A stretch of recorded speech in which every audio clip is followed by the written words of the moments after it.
Hello, guys. We will have our devotional, and our reading is from the book of 1 Corinthians, chapter 15, verse 14. And it said, if, if Christ be not risen, then is our preaching vain, and your faith is vain also. Mga kaigsunan, uh, the verse reminding us that the resurrection is our strongest apologetics or evidence of our faith. Mao kini ang pinakapundasyon sa atong nga pagtuo, mga kaigsunan. Mao kini ang pasukaranan sa atong pagkakristohanon, no? Because of the resurrection, the message of the resurrection, mga kaigsunan, nga kamatuoran nga atong ginasangyaw sa tibuok kalibutan nga si Jesus Christ mao ang iyahang pagkabanhaw, mga kaigsunan. And dihin na ito makita, mga kaigsunan. First nga makita nato sa reflection, mga kaigsunan, our context, mabasa nato, mga kaigsunan, ang tibuok na context, mga kaigsunan, sa atong mensahe is makita nato diha 1 Corinthians chapter 15 verse 14 hangtod na siya sa verse 22, no? Apan naman nag-focus lamang kita diha sa verse 14, mga kaigsunan, sa makabilihon o kahinungdanon sa pagkabanhaw ni Ginoong Kristo. First, mga kaigsunan, gipakita ni Apostol Pablo, mga kaigsunan, diha ang ang negative side, mga kaigsunan, the bad news, mga kaigsunan, the bad news or the worst scenario kung wala si Jesus Christ na banhaw, mga kaigsunan. Mga kaigsunan, una nga mga epekto, mga kaigsunan, the bad news if Christ did not rise or wala siya mabanhaw. Kung wala mabanhaw si Jesus Christ, number one, our faith is in vain or worthless. Walay pulos ang atong pagtuo, mga kaigsunan, no? Because wala siya power.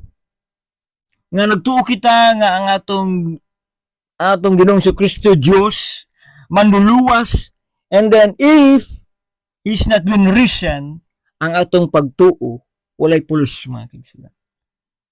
Walay essence, walay value, mga kaigsunan. Mao kana, mga kaigsunan.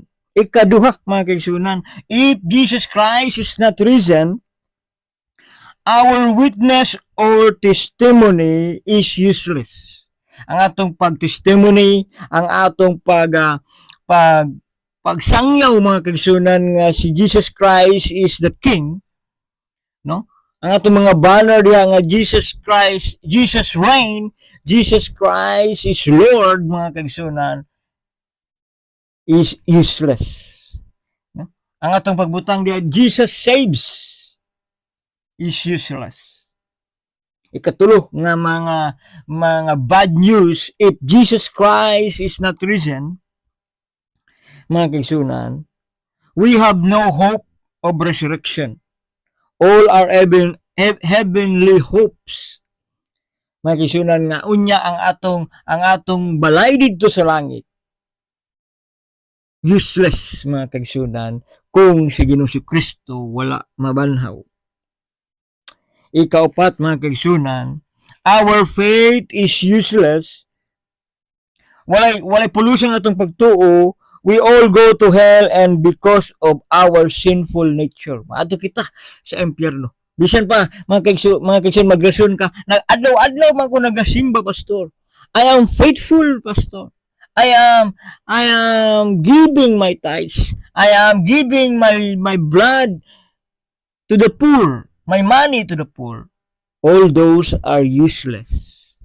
Ingon sa itong verse, mga kaigsunan, kung wala mabanhaw si Kristo alang kanimo o alang kanato, wala. Religion or religious practice will not save us, mga kaigsunan. Being religious to your religion, being faithful to your church, being faithful to your to religious practices, kung wala si Ginoong Kristo na banhaw, dito sa iyang kamatayon dito sa cross. Useless. We will all go to hell, mga kaigsunan. We will all go to hell because of our sinfulness. Kung wala mabanhaw si Kristo. Kalima, there is no hope. There is no hope of our dead loved ones. Kato mga nangamatay na to nga mga loved ones nga mga magtutuo, mga kaigsunan, especially katong nagtuo diha kang Ginoong Kristo, wala sila hope. Nagtuo sila sa kawala because wala nabanhaw si Ginoong Kristo. Mao na siya ang ikaunom.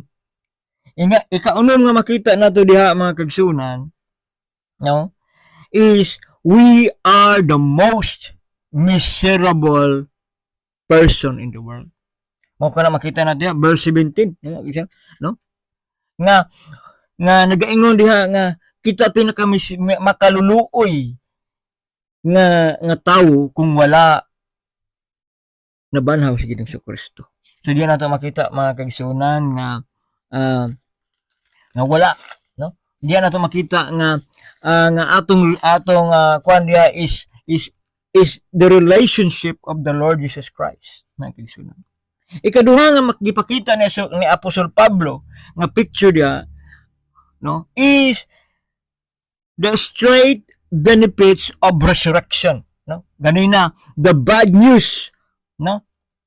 The bad picture when if Jesus Christ wala mabanhaw is not risen, we are the worst. Now, Paul presented to us the straight benefit, ang pinaka-benepisyo nato diha sa resurrection. Jesus Christ, no, become our template. No, si Jesus Christ mo ang atong example, mga kaigsunan, and the great evidence of our faith. Because si Jesus Christ na banhaw, mga kaigsunan, o kana ato mabasa diha sa verse, no, verse 20, no? Ingon diha sa verse chapter 15 verse 20, but now Christ risen from the dead and become the first fruit of them that sleep. Si Jesus Christ become the first fruit. Siyang naging first harvest of the resurrection. Naging example, naging template nato si Jesus Christ nga atong pasukaranan sa atong pagtuo, the foundation of our faith, si Jesus Christ. No? He became our evidence of our faith. Mao kana, no? Nga makita nato diha nga sa kadaghan-daghan there are millions and thousands of religion around the world, mga kaigsunan. But only Christianity claim that our Savior and Jesus Christ nabanhaw, mga kaigsunan. No? Ang ilang mga prophets na ngamatay, mga kaigsunan, no, sa mga other religions, no, ang ilang mga propeta na ngamatay, ang ilang mga tao nga ilang gina-revere nga kung nangamatay, mga kaigsunan, no, they are in the tomb. Mao diha nato makita, no, mao gani nga makita nato, mga kaigsunan, nga naay mga tomb nga ilang ginaatuan dito, mga kaigsunan, no, dito sa Mecca, no, dagaato sila dito, no, makita na to nga the dead bodies of their prophets, mga kaigsunan, no, mao na nga even other religions, not only those nga mga kaigsunan, but mao kana siya nga